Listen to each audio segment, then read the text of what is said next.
Gracias a todos y a todos y todas por asistir a nuestro primer seminario del semestre. Y para mí es un placer presentarles a Natalia Vargas Estupiñán. Natalia y yo nos conocemos hace mucho tiempo. Ella es profesora adjunta de nuestra facultad. Ella realizó su maestría y su doctorado en micología en la Universidad de los Andes. Los proyectos de Natalia están enfocados a la caracterización de micro y macrohongos y micorrizas y el diferente uso que se le pueden dar a las micorrizas en diferentes aspectos. Por ejemplo, ha trabajado recientemente en el uso de suelo nativo como estrategia para mejorar la apicultura urbana. Ha sido docente de hongos en varias universidades, ha liderado el componente fúngico en expediciones nacionales de biodiversidad, súper valioso ese aporte, y entre sus recientes proyectos ha estudiado la especie de micorriza invasora, Amanita muscaria, particularmente su historia de la introducción, su geografía y propuestas para prevenir su dispersión en bosques nativos. Es justamente este el tema que nos va a hablar. Entonces, muchas gracias, Natalia, y adelante. Gracias, Sergio, por esa introducción. Gracias también, Verónica, por organizar el seminario.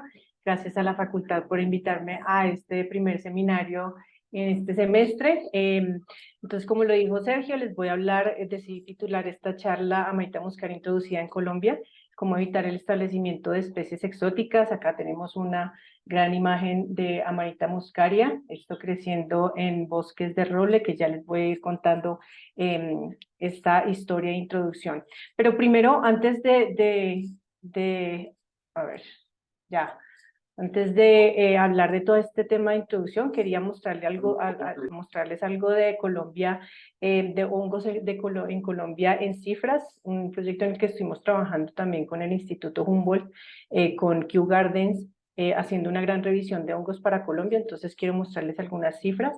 Luego me enfocaré un poco en ectomicorrizas de roble, particularmente, luego en el género Amanita, para ya irnos metiendo en la introducción de Amanita muscaria en Colombia, y luego comentarles un poco sobre este proyecto último sobre el uso de suelos nativos como una alternativa en entornos urbanos.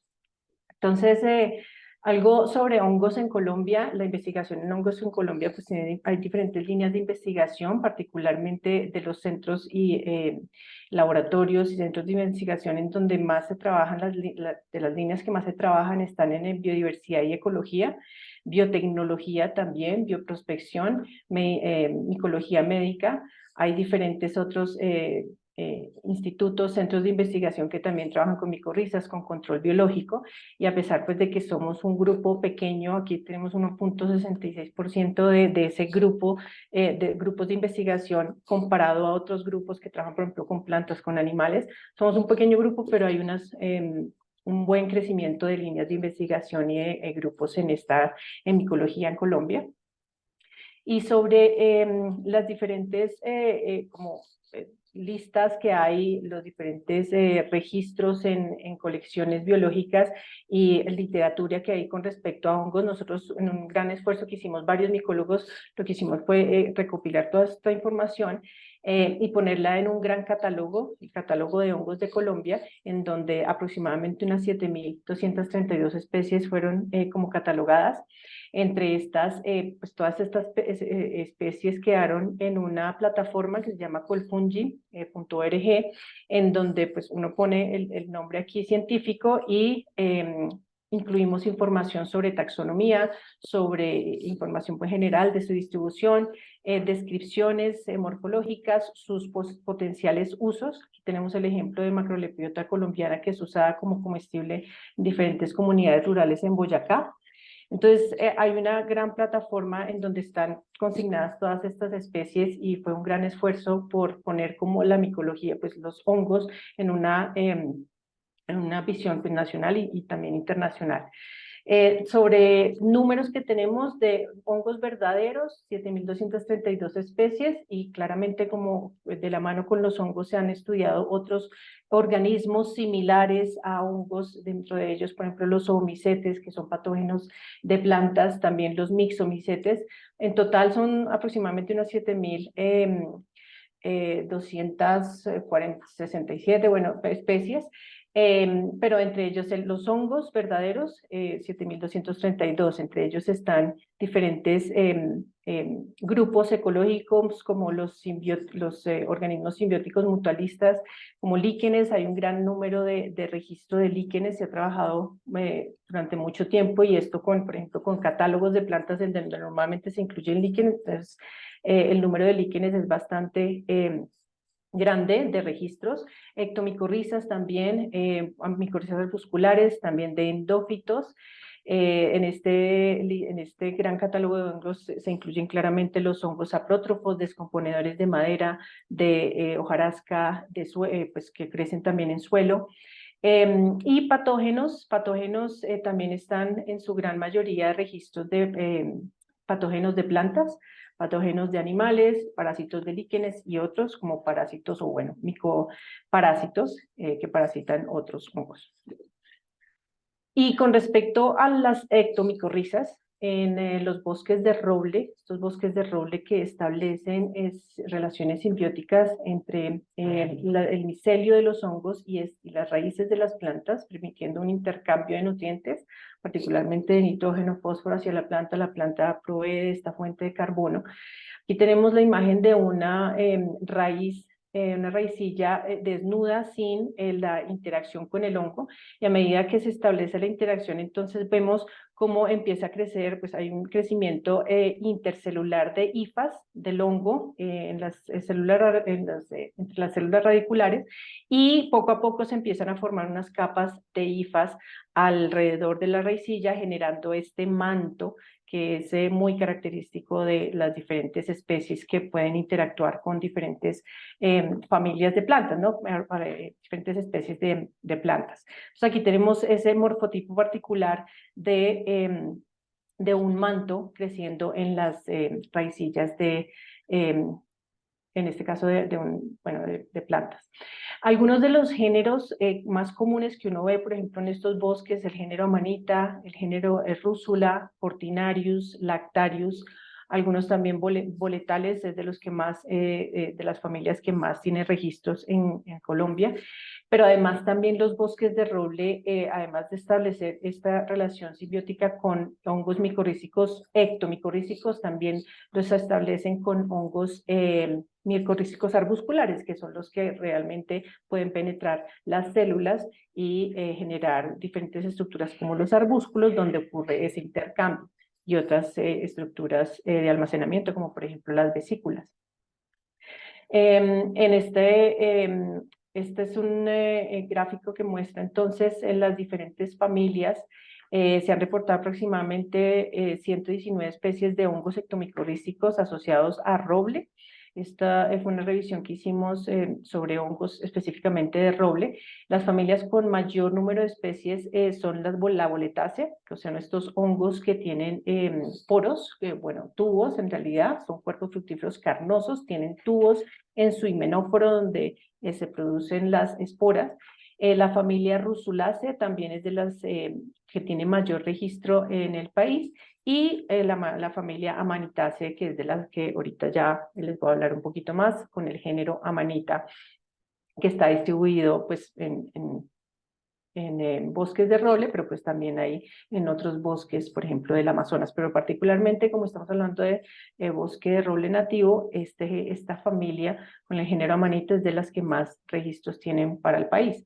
Y hablando un poco de su taxonomía, de algunos rasgos y caracteres morfológicos, dentro de los caracteres que tiene este género y que son distintivos, son por ejemplo, tiene el himenóforo lamelado, el tipo de unión de las lamelas al estípite, que es como le denominamos pues a este tallo, o al estípite en términos micológicos, son libres, las lamelas no llegan a unirse al estípite. También el margen del pilo es importante, la forma de la volva, que es este tejido que inicialmente cubre durante el desarrollo inicial de estos especímenes.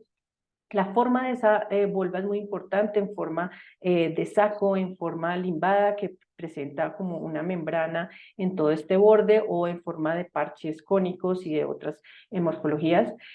Caracteres microscópicos también son muy importantes, como las esporas, el carácter amiloide o inamiloide en un reactivo, el reactivo de Meltzer, que tiene está compuesto con yoduro de potasio, y hay unas reacciones particulares de acuerdo a diferentes grupos grandes o clasificaciones dentro de este género y también en muchos otros géneros en los macrohongos. Corner y Bass desde hace unas buenas décadas proporcionan esta gran clasificación del género Amanita en dos géneros grandes, el subgénero Amanita, el subgénero Lepidela, y dentro de dos grandes características que agrupan a estos organismos en este subgénero es el carácter plicado o estriado del margen del píleo, como lo vemos acá, y también que las esporas son inamiloides, es decir, no presentan ninguna reacción en el reactivo del Meltzer. El subgénero Lepidela, por el contrario, tiene esporas amiloides que se tornan azul, color azul oscuro, y el margen del píleo es liso. Y bueno, de ahí ya a nivel más genérico, pues subgenérico, ya tenemos diferentes secciones y series que pues tienen otra combinación de caracteres importantes. Pero eso era como para comentarles qué caracteres son importantes en este género. Y reconstruimos esta filogenia con 197 taxa para ver dónde están ubicadas como estas especies también y confirmar la taxonomía de estas especies de amanita presentes en bosques de roble. Vemos que está la gran división entre dos subgéneros, Amanita y el subgénero Lepidela. Aquí tenemos diferentes como representantes, Amanita silinivolva, tenemos a Amanita muscaria en este gran grupo de la sección Amanita, que en realidad se caracterizan por tener esa volva, esa base subbulbosa y también remanentes como en forma de parches en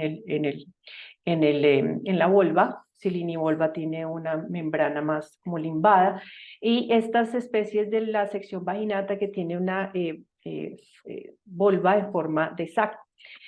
Aquí también tenemos en una de las especies de estas expediciones de Colombia Bio, en las que describimos esta nueva especie Amanita sepultipes, que se caracteriza por presentar un estípite parcialmente enterrado, por eso le pusimos sepultipes, y bueno, está dentro de este gran grupo de la sección vaginata. Y otras especies que están en el otro subgénero Lepidela, que aquí, por ejemplo, hay varias especies tóxicas, y dentro de ellas reportamos y documentamos esta especie del ángel destructor, que es bastante venenoso, es tóxico y tiene una gran cantidad de alfa-aminitina, faloidinas y varias toxinas en este grupo. Entonces hay varias especies que presentan esta característica.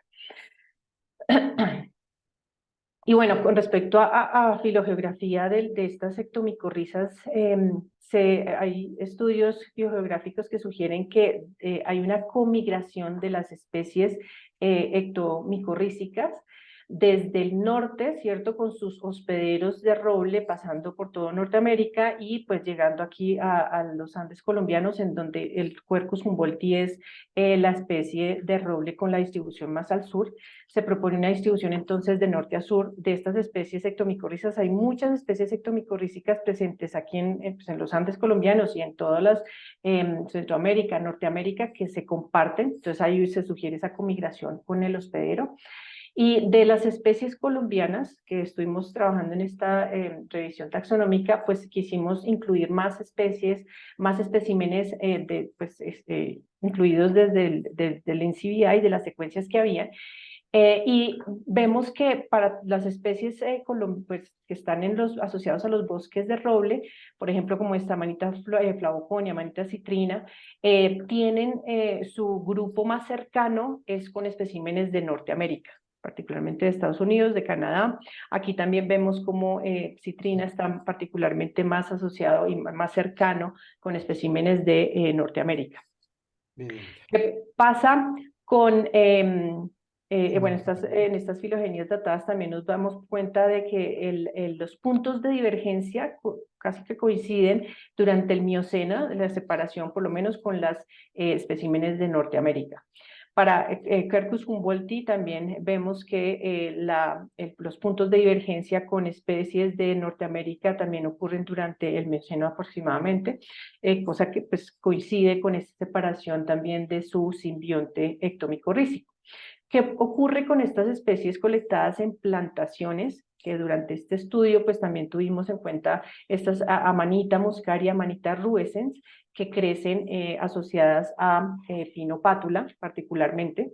¿Qué ocurre con estas? De las especies con las con las que agrupa cercanamente están más que todo con especies de Europa, de Asia y algunas de países del hemisferio sur, de Australia, de Nueva Zelanda.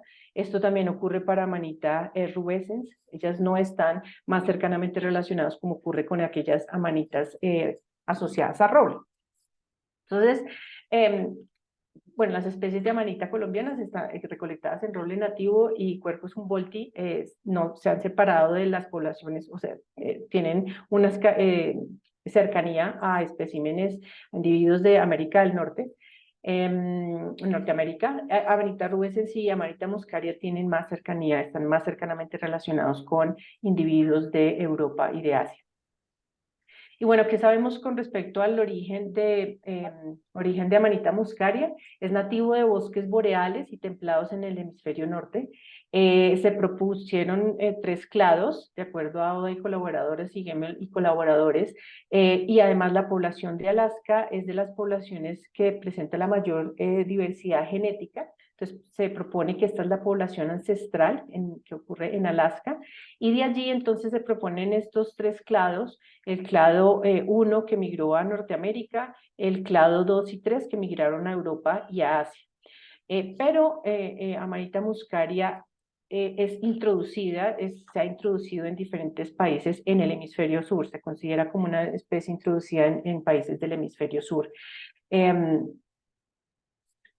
Y varias ectomicorrizas, así como Amanita muscaria, pues han sido introducidas a nivel mundial. Aquí se muestran algunas cifras de introducciones de diferentes ectomicorrizas, y se sugiere que las primeras introducciones con hongos micorrízicos se realizaron en las raíces de plantas y de comercio entre viveros y también entre jardines botánicos. Aquí se ven algunas como causas de esas introducciones. Y dentro de las fases posibles de esa introducción y además de todo este proceso de movimiento de material, ¿qué puede ocurrir en estas fases durante la potencial invasión que puede llegar a tener algunas de estas especies ectomicorrízicas? Pues dentro de las fases de invasión entonces está una fase de transporte en el que puede transportarse o no más allá de los límites donde está su rango nativo.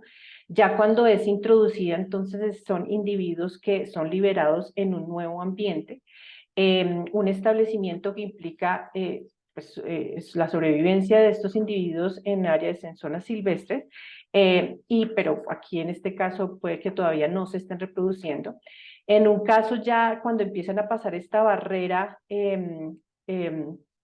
para dispersarse, pues entonces estamos hablando de que estos individuos ya se reproducen y que pueden estar teniendo una población autosostenible, se reproducen. Y cuando hablamos de una fase de dispersión, estamos hablando de una fase en la que sobreviven y además se reproducen a una distancia considerable desde su punto de introducción. Y bueno, ya hablamos de una fase E en la que es completamente invasiva, está sobreviviendo, se reproduce en nuevos hábitats o puede empezar a asociarse con nuevos hospederos o hospederos nativos. Y algunos de esos escenarios también lo plantean en este artículo, en esta revisión, en la que la cointroducción, entonces está plantas exóticas que se pueden cointroducir con sus especies exóticas de micorrizas. También puede ocurrir que haya la introducción de plantas exóticas y que se asocie con hongos nativos, con ectomicorrizas nativas, pero también que plantas nativas se establezcan interacción con hongos exóticos.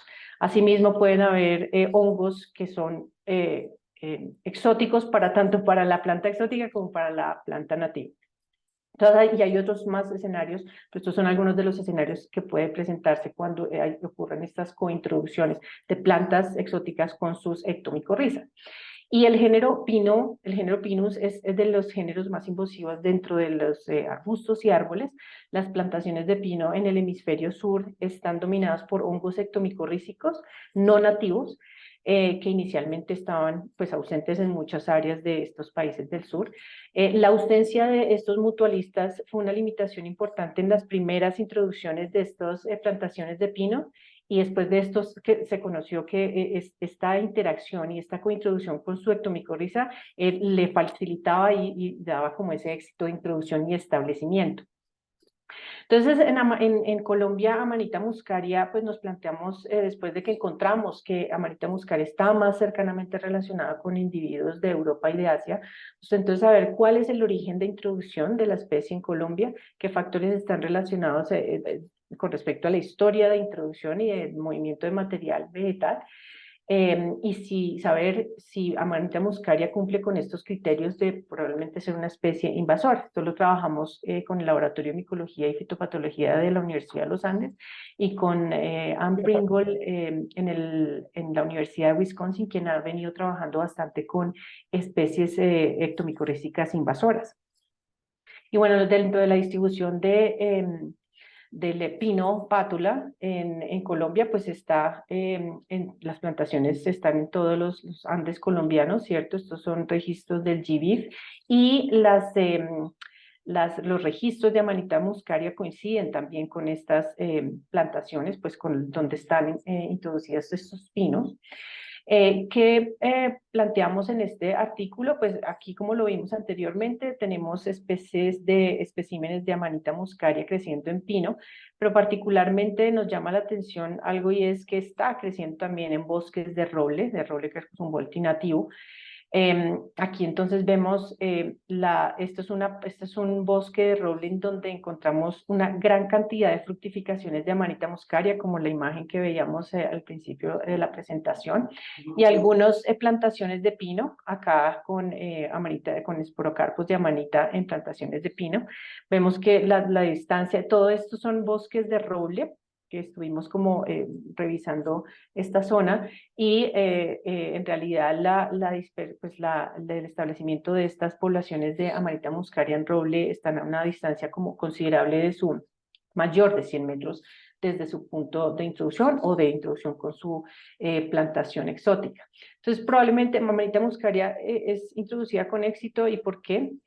Consideramos esto es potencialmente invasiva, está asociada a plantaciones exóticas. Ya hubo una introducción, se estableció con las plantas exóticas. Vemos que durante aquí vemos las diferentes colecciones que hay de Amanita muscaria. La primera colección que existe de Amanita muscaria es en el herbario Col, en la Universidad Nacional, en 1968. Hay esta primera registro de esta especie asociado a pino. Todas estas son especímenes asociados a pino, y ya hacia los 2000 empezamos a ver los primeros registros en roble. Y vemos aquí que las primeras introducciones de pino pátula en gran proporción fueron hacia 1950 y 1960, que ya vamos a hablar un poquito más adelante sobre este tema. Sobre la Amanita muscaria en roble, pues extrajimos el ADN está el cuerpo fructífero, y debajo del cuerpo fructífero en el suelo, pues extraímos pues el micelio que está en contacto con raicillas de roble.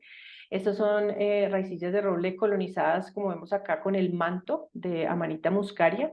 Cortes transversales de estas raicillas pues muestran el manto, el micelio, y la red de Hartig, que es pues hifas modificadas que están creciendo intercelularmente. Extrajimos el ADN de estas raíces colonizadas con el manto, amplificamos genes de hongos ITS, de hongos ITS de plantas, y el ITS de plantas coincide con la extracción también de hojas que hicimos de roble Quercus humboldti, y pues estas raíces coinciden claramente con el ADN de las hojas, y la amplificación del ITS de hongos pues coincide con el de Amanita muscaria cuando uno ya hace el blast. ¿Qué está ocurriendo entonces? Probablemente según estos escenarios de introducción, pues, podemos estar viendo que hay como un desbordamiento del simbionte en el que se introduce el hongo ectomicorícico con una planta exótica, pero además entonces está asociándose con especies nativas, como en este caso es del roble. Entonces, Amanita muscaria se ha desarrollado por más de 15, 20 años, basidiomas en bosques de roble nativo, ha colonizado un nuevo hospedero a una distancia mayor de 100 metros, ha superado entonces las barreras geográficas y de hospedero, estamos hablando de esa fase E de todo este mecanismo pues, de invasión, estamos hablando de esta fase en la que ya está sobreviviendo, reproduciéndose y está haciéndolo en un nuevo hospedero, entonces la consideramos invasiva. ¿Y qué pasa con entonces? Veíamos que estaba más relacionado con especímenes de Europa y de Asia, pues entonces aquí tenemos esta filogenia en la que muestra el clado 2, que es el clado euroasiático, donde están especímenes de otros países donde ha sido introducida, caen acá. Y están entonces los clados norteamericanos, el clado 1, el clado 3 también es euroasiático y el clado 2A que es más restringido hacia la zona de occidente o al oeste de Estados Unidos.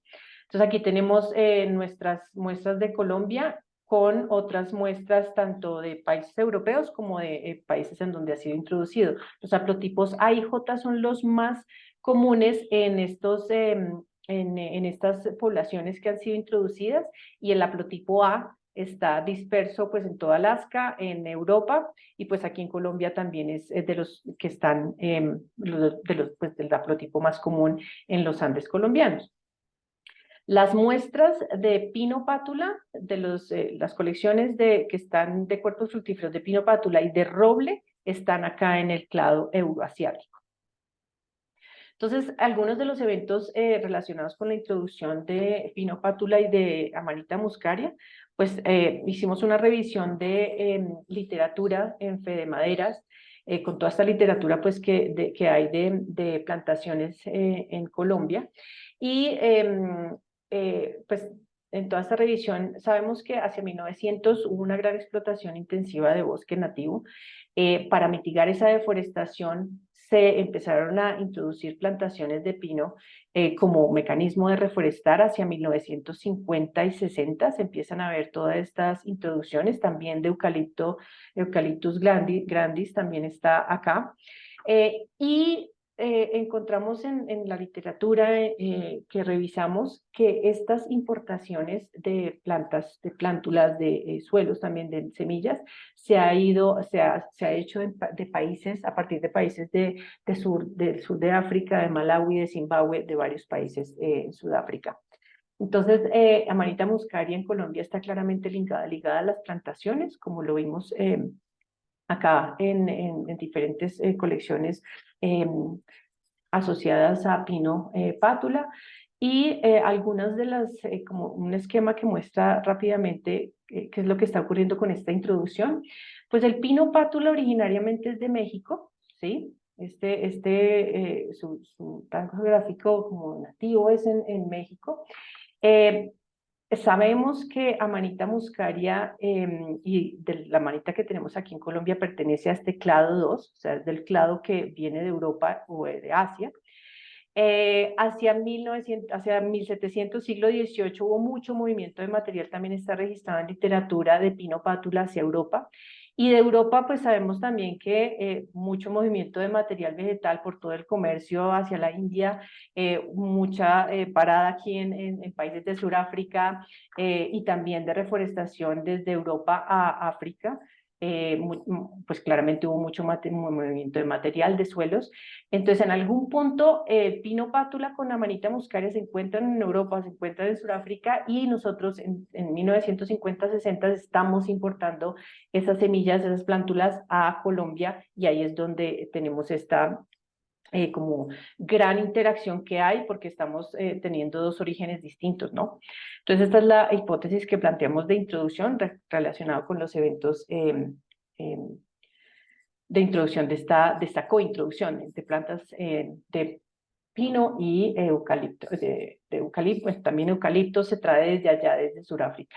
y de Amanita muscaria, aunque no tenemos y no hemos estudiado cuáles son los efectos, los impactos que tiene, pero algunos de los que proponen aquí en esta revisión es, primero, la toxicidad de envenenamiento para humanos, efecto en las plantas nativas y en ecosistemas, claramente facilita la coinvasión de las especies exóticas. Puede haber una competencia con hongos nativos, con ectomicorrizas nativas, por esa fuente de carbono que finalmente le da la planta, y bueno, efectos en la microbiota del suelo, en la química del suelo también. Y en cuanto a envenenamiento, este es uno de los casos también que trabaja Anne Pringle en Estados Unidos. Hay una gran problemática con Amanita phalloides. Nosotros no la tenemos acá en Colombia, pero Amanita phalloides es una ectomicorriza que también fue introducida desde Europa hacia el este de Estados Unidos. Ahí está creciendo en plantaciones de pino, pero en California ya está asociada a bosques de roble nativo. Y es un problema en California porque allá muchas personas que salen a cosechar hongos silvestres, pues entonces se encuentran con este hongo que fíjense que tiene un pilio bastante color de un champiñón, y han habido varios envenenamientos, ¿no? Con esta amarilla. Entonces es una gran problemática con esta introducción de esta especie ectomicorrícica. Y dentro de hablando ya un poco de los métodos de prevención, como lo plantea también aquí en este artículo, el mejor método de prevención de las invasiones fúngicas es simplemente no permitir que se establezcan en primer lugar. Pero pues ya hay muchas, como lo vimos en este gran mapa, hay muchas ectomicorrizas asociadas a estas plantaciones, porque plantaciones hay en gran parte del mundo, ¿no? Entonces, ya están establecidas, pero bueno, hay métodos preventivos. Hay formas de erradicarlo en donde ellos también plantean, pues son recomendaciones que se plantean de manera muy hipotética, no es que esto se haya hecho de manera como exhaustiva, pero por ejemplo la eliminación del hospedero es una de esas formas en las que se puede tratar de controlar o disminuir esas poblaciones, pues le quita uno la fuente de carbono.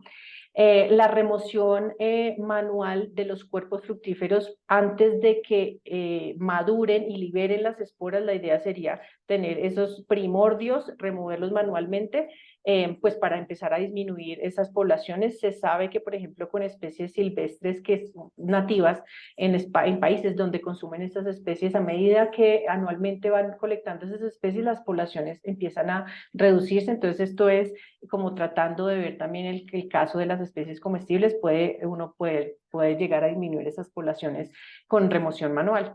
En algunos casos se plantea el poner cercas en estas plantaciones de pino. Eso resultaría bastante costoso, pero para evitar como el movimiento primero de humanos, de especies de mamíferos que están siendo vectores de estos hongos. En Colombia, cuando hablamos con Smurfit Kappa, con el gerente de planeación forestal, ellos para establecer estas plantaciones de pino para las plántulas, toman los cuerpos fructíferos de Amanita muscaria, los licúan y los riegan pues para que se establezca, porque conocen que esta introducción es importante para ese establecimiento. Entonces, pues se está dispersando de esta manera, ¿no? Una de las maneras de prevenir entonces es este ecosourcing, que es como el acondicionamiento con suelo nativo. Y por eso para otro proyecto planteamos entonces trasplantes de suelo nativo como un método sencillo para la silvicultura urbana. Y quisimos trabajar en ambientes urbanos porque sabemos que en ambientes urbanos el movimiento de personas, el movimiento de material, de productos, de semillas, de suelos es bastante alto. Entonces es un gran entorno en donde hay mucha probabilidad de que se establezcan especies introducidas, pues que se introduzcan especies. Tanto plantas nativas como plantas exóticas se utilizan en los suelos, en los espacios urbanos. Aquí vemos el roble, aquí vemos pino romerón. Trabajamos con estas dos especies, Retrophilium rospigliosi y nuestro Quercus humboldti. Retrophilium rospigliosi es de la familia Podocarpaceae, y de esta familia se caracteriza porque en los nódulos en las raíces presentan nódulos.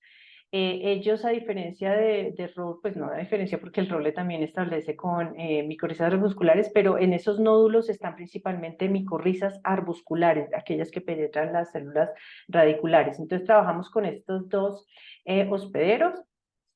Primero quisimos hacer un sondeo, ver qué tan colonizados están plantas en áreas urbanas con respecto a plantas en áreas rurales, y encontramos que efectivamente para el roble y para el pino, las áreas rurales presentan la mayor colonización con respecto a las zonas urbanas. Pero algo interesante también es que estamos encontrando es que en las zonas urbanas, en emplazamientos urbanos, las superficies duras, es decir, aquellas que están rodeadas de concreto, que están en las aceras, pues en las sí, están mayormente colonizadas que aquellas plantas o robles y pinos que están en parques, por ejemplo, que están rodeados de césped.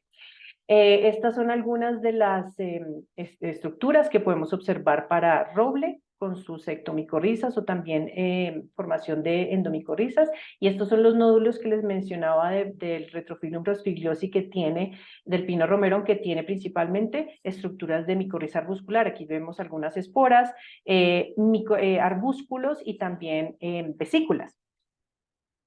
Entonces, la idea de este uso de suelo nativo es utilizar suelo de bosque, ¿cierto? Tomar una pequeña proporción para cantidad para utilizarlo en condiciones de vivero y pues esto eventualmente que sea utilizado en emplazamientos urbanos. Entonces lo que hicimos fue trabajar con diferentes tratamientos, también con roble y con pino romerón. Lo que utilizamos fue una 95% de una mezcla del suelo de vivero, y a eso le adicionamos entonces suelo esterilizado nativo, solo 5%, o suelo no esterilizado. En este tratamiento utilizamos fertilizante, pero con suelo esterilizado, y en esta fertilizante la cantidad que utiliza normalmente el vivero, y en este caso teníamos con suelo vivo, suelo no esterilizado. Esto de esterilizar y no esterilizar es para saber finalmente si ese componente biótico que viene de los suelos nativos es el que puede estar o no generando un efecto positivo o negativo en la planta. Entonces lo hicimos para roble, para pino romerón. Aquí están algunas de las imágenes de pino y de roble en el vivero, en el jardín botánico. Esto lo trabajamos en colaboración con el jardín botánico. Estamos viendo que tanto para roble como pino, en este tratamiento en el que tenemos el fertilizante con el suelo vivo, presenta el mayor crecimiento, tanto altura, también el diámetro de ese tallo. También ocurre así para pino romerón.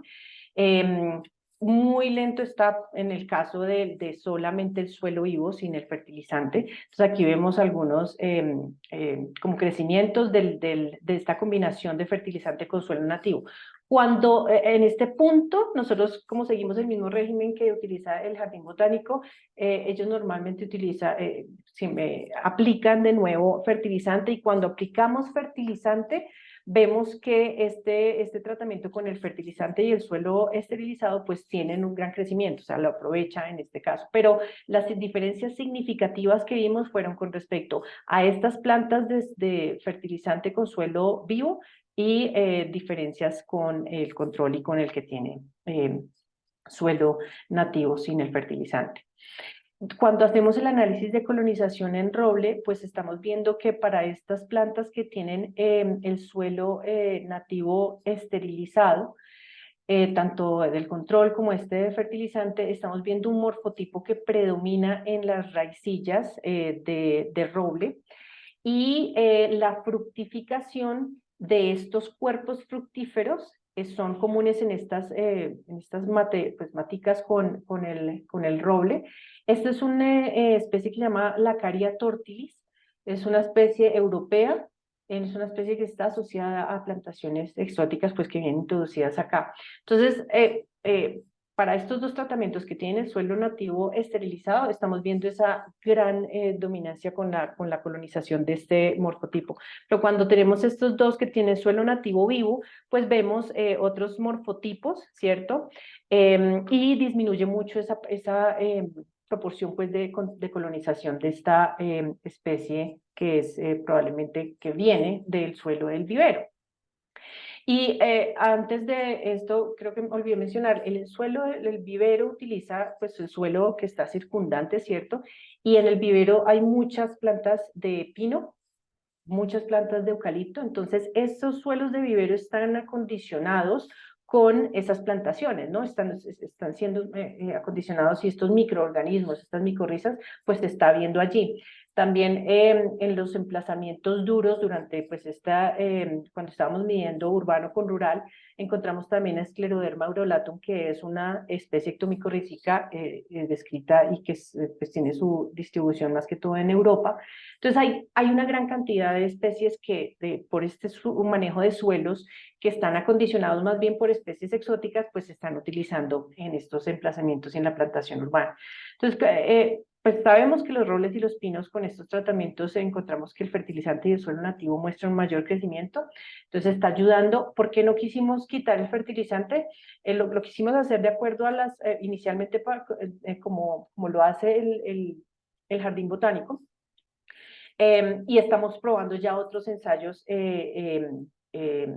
por ejemplo, con el uso de biofertilizantes y diferentes otros tratamientos para ver, pero la idea es que aquí sabemos que ese componente biótico es el que está generando ese efecto positivo en el crecimiento de las plantas, y probablemente cuando vienen de entornos rurales este suelo y lo ponemos con el fertilizante, aprovecha ese fertilizante. No medimos en las plantas al final de estos experimentos un análisis químico, pero eso lo estamos pensando también en hacerlo en otros proyectos que tenemos ahorita corriendo con el Jardín Botánico.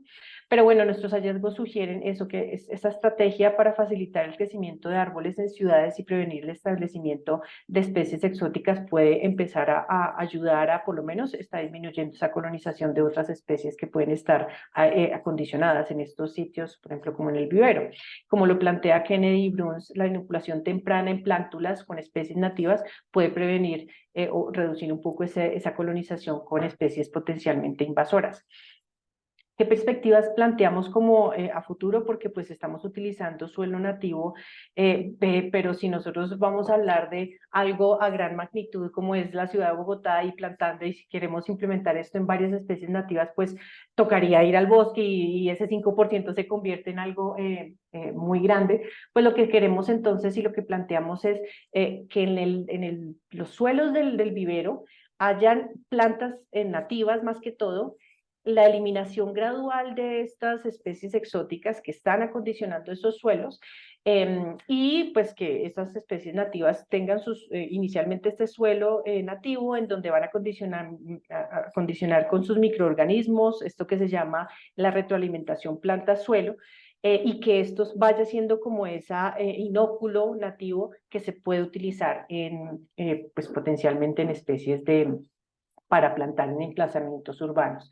¿Qué estamos ahorita haciendo con el Jardín Botánico? Estamos utilizando ya otros tratamientos con biofertilizantes comerciales.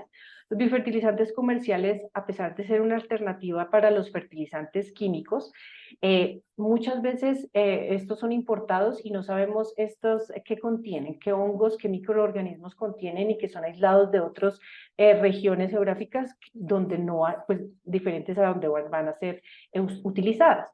Entonces, pues queremos probar en diferentes otras especies nativas que han tenido como dificultades en crecimiento en áreas urbanas en Bogotá, pero también en programas de restauración tienen pues como dificultades en el crecimiento. Vamos a probar estos mismos protocolos con suelo nativo, pero también viendo el efecto, pues si los biofertilizantes comerciales pueden o no, porque muchas veces también estos biofertilizantes, como traen otros microorganismos, puede que ni siquiera funcionen. Y eso sería ideal en el caso de que no estemos estableciendo estas especies exóticas, pero también pues para demostrar justamente eso y tratar de que de contener que estos biofertilizantes de los que no conocemos muchas veces ese contenido, pues sea prevenir ese uso. Y este simplemente es un workshop en donde estuvimos el año pasado, esto fue en Sudáfrica, estuve dictando un workshop en ectomicorrizas y morfología, y nos reunimos varios investigadores a tratar sobre esta invasión y estos efectos pues de la introducción, las invasiones planta-hongo. Estuvimos en esta esta gran ciudad forestal que es Sabi, que tiene unas extensas plantaciones de pino pátula y de eucalipto.